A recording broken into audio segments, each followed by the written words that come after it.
The Trump administration's handling of American military deaths is facing questions. What began as a so-called discrepancy on a government website has sparked fierce debate, with critics, military analysts, and lawmakers accusing the Pentagon of shifting the numbers to conceal the true human cost of the ongoing US-Iran war.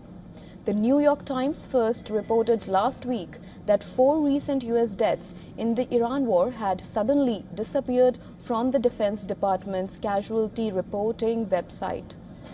At that time, Pentagon claimed adamantly that it was a mere temporary data breach disruption, but when the 4 deaths returned to the website, they were not re-added under Operation Epic Fury, but to a whole new category on the site, the broadly named Overseas Operations. The administration's logic is that Operation Epic Fury technically ended following a brief ceasefire with Iran, and that renewed fighting must be tracked separately. Combined across both categories, the verified toll today stands at 18 service members killed and 624 wounded since military operations began on February 28th.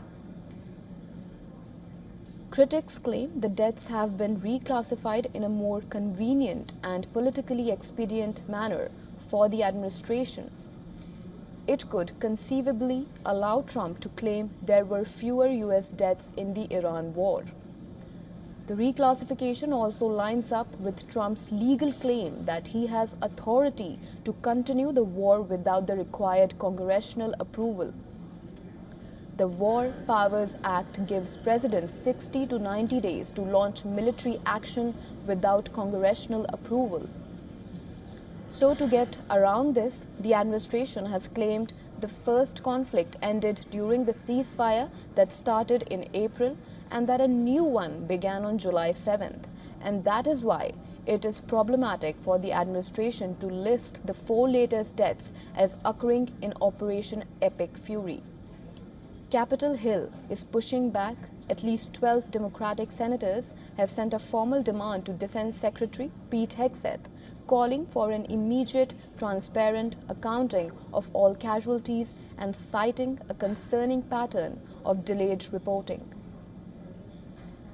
As the conflict continues, the debate over how these losses are framed raises a fundamental question. When the fog of war extends into official record keeping, who is ensuring the public gets the full picture?